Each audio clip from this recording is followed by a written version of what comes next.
The correct words to prevent the evil eye. Bismillahir Rahmanir Rahim. Wassalatu wassalamu ala Rasulillah wa ba'd. Taken from the book of Sheikh Mahir bin Dafir Al-Qahtani Hafidahullah. Raful Ain and Bayan Bidiyatul Qol Masha'Allah Lidaf'il Ain. The reality of evil eye. The evil eye is real, and there is no difference between the scholars of Al-Sunnah wal Jama'ah that the affliction by the evil eye is real and its existence proven. Narrated Abu Hurairah radiyallahu anhu, Allah's Messenger sallallahu alaihi wasallam said, Al-Ain Haq, the evil eye is a fact. Sahih Bukhari and Sahih Muslim, Sunan Abu Dawud and Ibn Majah. Aina. Narrated Abdullah bin Abbas radiyallahu anhuma, Allah sallallahu alaihi wasallam said, لو كان شيء سابق القدر لسبقه العين وإذا استكسلستم فاغتسلوا. The influence of an evil eye is a fact. If anything will precede the destiny, it will be the influence of an evil eye. And when you are asked to take bath as a cure from the influence of an evil eye, you should take bath. Sahih Muslim, hadith number 2188. Imam An-Nawawi rahimahullah said in Sharah Sahih Muslim,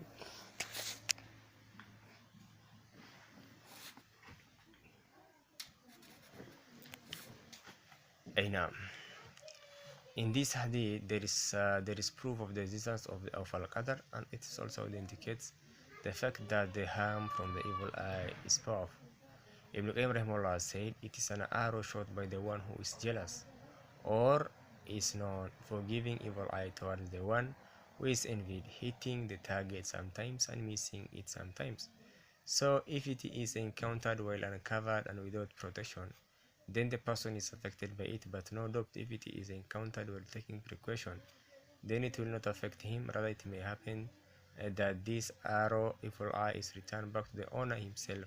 That is, the owner is affected by his own evil eye. That is Zadul Ma'ad, chapter 4, page 154. And seeking protection from the evil eye by saying, number 1, MashaAllah, whatever Allah wills, and 2 is or MashaAllah, La quwwata illa billah, whatever Allah wills, there is no power but with Allah. Number 3, MashaAllah, Tabarakallah, whatever Allah wills, blesses Allah, is a bid'ah. It is spread and has become common among the people of today that whenever one sees in his brother that which amazes him, and he wants to prevent from giving him the evil eye, he will say MashaAllah, Tabarakallah, or he will say MashaAllah, La quwwata illa billah. I think that this is a dhikr. It is a dhikr remembrance which is to be said at the times of amazement to push away, prevent the evil eye from his brother. And then that is why whenever you express your amazement to one of them because of his wealth or his house or his son or his dress, and do not say MashaAllah, he will start fearing that you might give him the evil eye, that which will harm his wealth or his son. So is saying such dhikr in similar situations legislated, or is it a bid'ah? Verily saying this dhikr in these situations is a bid'ah, because dhikr is a ibadah, worship, and ibadah has after tawheed 2 conditions which should be fulfilled for it to be accepted by Allah. 1 is ikhlas, sincerity. 2 is al-mutaba, following the kitab and sunnah. Al-mutaba is adhering and following the teachings of the Prophet sallallahu alaihi wasallam and not abandoning it. Doing what sallallahu alaihi wasallam did is a sunnah, and opposing that which sallallahu alaihi wasallam did is a bid'ah. And the evidence for this is the saying of the Prophet sallallahu alaihi wasallam, Man ahda fi amrina hada ma laysa minhu fawarat. Whoever may innovate in this region of ours that which is not from it, it rejected. Sahih Bukhari, hadith number 2697, and Sahih Muslim, hadith 4266. On this authority, Aisha radhiyallahu anha, Man amila amal laysa alayhi amruna fawarat. Another narration, it is, he who did any act for which there is no sanction from our behalf, it will be rejected.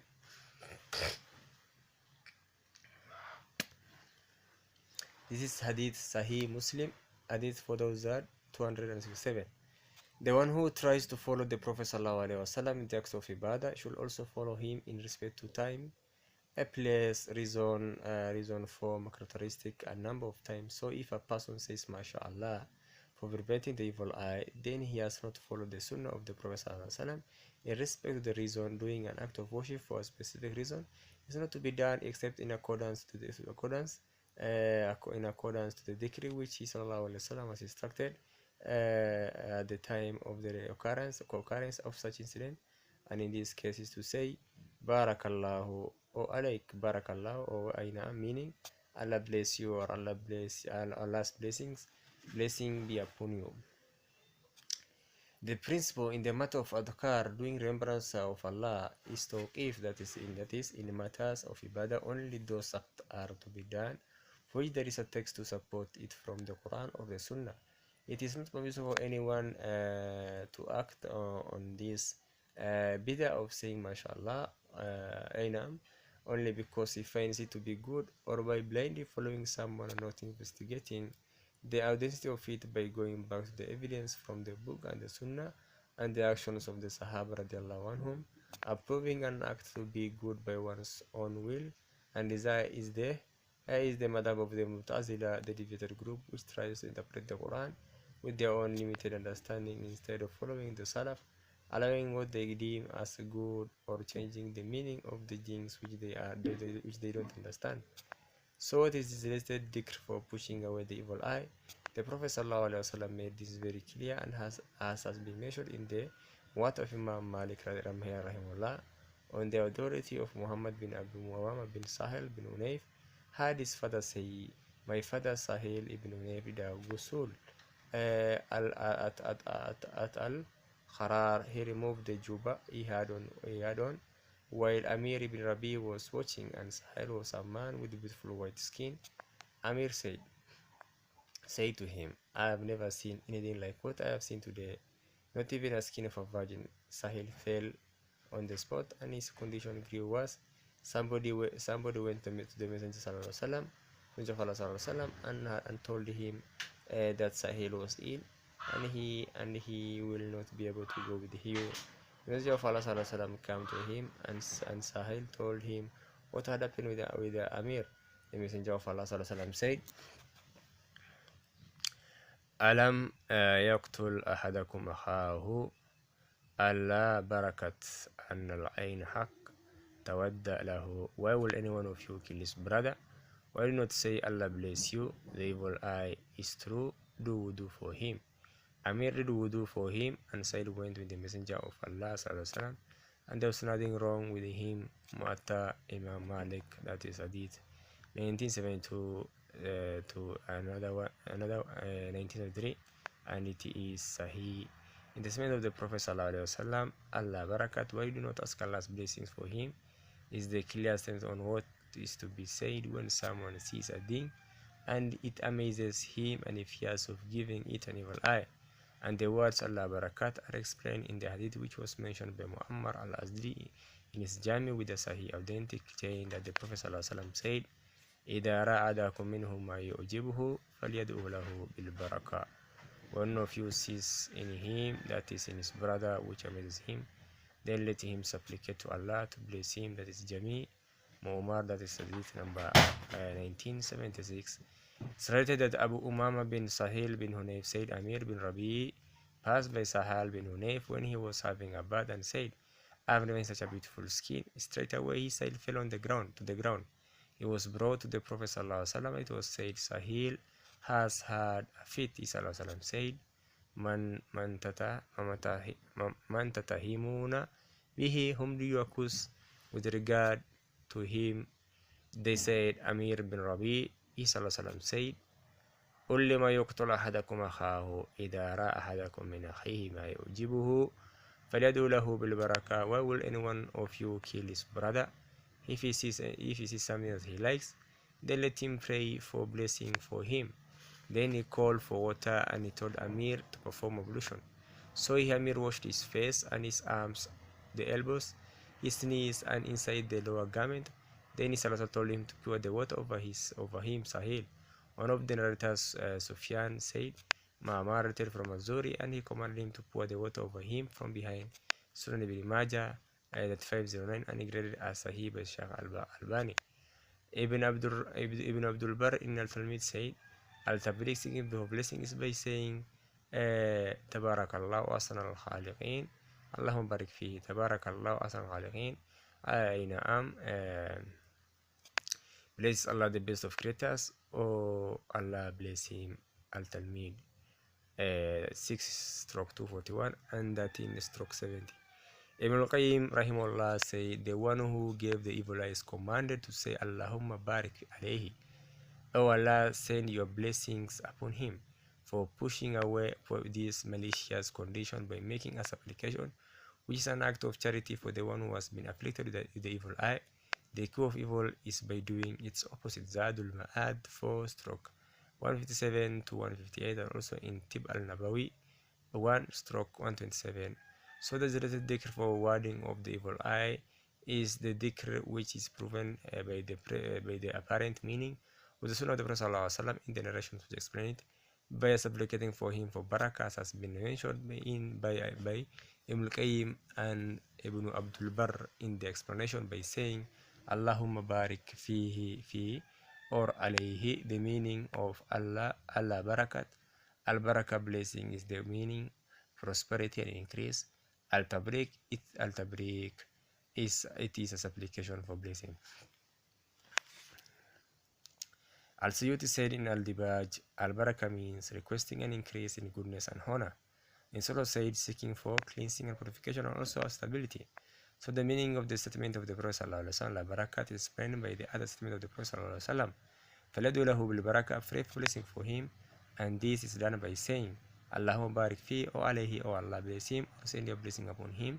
And the statement of the Prophet ﷺ, Allah Barakat, doesn't mean that the one says, Tabarakallah, Allah is blessed, and it is not correct, because the meaning of Tabarakallah is praising and glorifying Allah. So this statement is for favoring Allah, revering Allah Ta'ala, and has no relation with the dua for barakah. Meaning of the saying of Allah Ta'ala, وَلَوْلَا إِذْ دَخَلْتَ جَنَّةَ قُلْتَ مَا شَاءَ اللَّهُ لَا قُوَّةَ إِلَّا بِاللَّهِ. It was better for you to say when you entered your garden, that which Allah wills will come to pass. There's no power but with Allah. Surah Al-Kahf 18/39.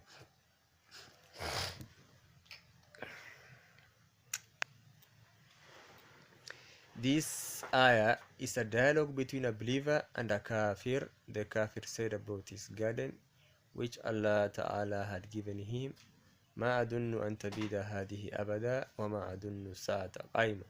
I didn't know that this garden will ever perish, and I didn't know the hour will ever come. Surah Al-Kahf 18/35-36. For he had disbelieved in the resurrection. So the believer responded to his statement of kufr and urged him that if he believes in what he said, to return back from his statement which he uttered about the garden that will never perish, so that his own amazement about his garden goes away, and that he returns back to the belief that the garden is under the will of Allah and His power, and that it is Allah Ta'ala alone in sustaining and perishing that garden. So the believer said, وَلَوْلَا إِذْ دَخَلْتَ الْجَنَّةَ قُلْتَ مَا شَاءَ اللَّهُ. It was better for you to say when you entered your garden, that which Allah wills will come to pass. Meaning, while believing that the goodness and the garden which you are in are all there by the will of Allah and His might and power. He said this, so that the kafir's belief will change towards this. The believer's speech with the kafir was for calling him towards Iman, faith in Allah, and to rely upon him for his affairs, and to stop him from committing shirk and kufr with Allah subhanahu wa ta'ala. This dialogue was not to teach the kafir about the tadkar on how to protect his garden from the evil eye, rescuing the religion that is guiding the person towards the correct creed takes precedence over rescuing the piece of garden from the harm, because sooner or later this world is going to perish. And Allah Ta'ala said, وَالْآخِرَةُ خَيْرُ وَأَبْقَى, although the hereafter is better and more lasting. That is Surah Al-Ala 87/17. Moreover, there is a consequence that a kafir is not called towards doing the act of ibadah, worship, till he believes in Allah and singles out in his worship.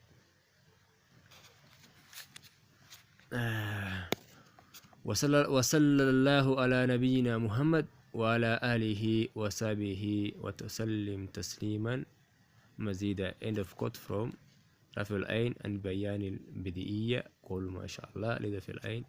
Sheikh Ibn al-Taymiyyah rahimahullah, in the event that you are afflicted by the evil eye, you should use the treatments recommended in Sharia, which are: 1. Reciting ruqya. The Prophet ﷺ said, La ruqya illa min ayn or huma. There's no ruqya in the case of the evil eye or fever. Tirmidhi 27 and Abu Dawood 3887. Sahih by Sheikh Al-Hanbali. Jibril used to do the ruqya for the Prophet ﷺ and say, Bismillahi arqiq min kulli shayn yu'dik min sharri kulli nafsin wa ayn hasadin Allahu yashfiq. Bismillahi arqiq. Aina am, in the name of Allah, I perform ruqya for you, for everything that is harming you, from the evil of every soul or envious eye. May Allah heal you. In the name of Allah, I perform ruqya for you. Sunnah Tirmidhi 972 and Sunnah Ibn Majah 533. And read as Sahih by Sheikh Al-Hanbali. 2. Asking the person who has put the evil eye on another to wash, as the Prophet ﷺ commanded Amir ibn Rabi to do in the hadith quoted above. Then the water should be poured over the one who has been afflicted. With regard to taking his waste, such as his urine and stools, there is no basis for doing so. The same applies to taking any of his belongings. Rather, what is related is that which is mentioned above: washing his limbs and washing inside his garment, or likewise washing inside his headgear and garment, and Allah knows best. 3. There is nothing wrong with taking precautions against the evil eye before it happens, and this does not contradict the idea of tawakkul, putting one's trust in Allah. In fact, this is tawakkul, because tawakkul means putting one's trust in Allah while also implementing the means that have been permitted or enjoyed. The Prophet ﷺ used to seek refuge for Al-Hasan and Hussein and say, Aidukuma bi kalimatillahi tama min kulli shaytani wa hamma wa min kulli aynin lama. Aina am, I seek refuge for you, both in the perfect words of Allah, from every devil and every poisonous reptile, and from every evil eye. Surah Tirmidhi 2060, Surah Abu Dawood 47, and Surah Ibn Majah 35. I read as Sahih by Sheikh Al-Bani, and he will say that Ibrahim used to seek refuge with Allah for Ishaq and Ismail alayhim salam. Sahih Bukhari 3371. Fatawa Sheikh Ibn Taymiyyah 2/117 to 118. Translator's note: some additional points. Number 1, weakness of the hadith saying mashallah when you see something that amazes you. Anas ibn Malik radiallahu anhu rated that Allah said, Man raha shay'an yujibuhu faqal mashallah la quwwata illa billah la yadurru al-ayn. Whoever sees something that amazes him, let him say mashallah la quwwata illa billah. Hence, by doing so, that person won't be affected by your eye. Ibn Sunni in Amal Yom wal Layl 207 and Al-Haydani regarded this hadith as being da'if jiddan, extremely weak. Majmu 5/109 and Sheikh Al-Bani regarded it saying as da'if jiddan in Takhrij Al-Kalim Tayyib.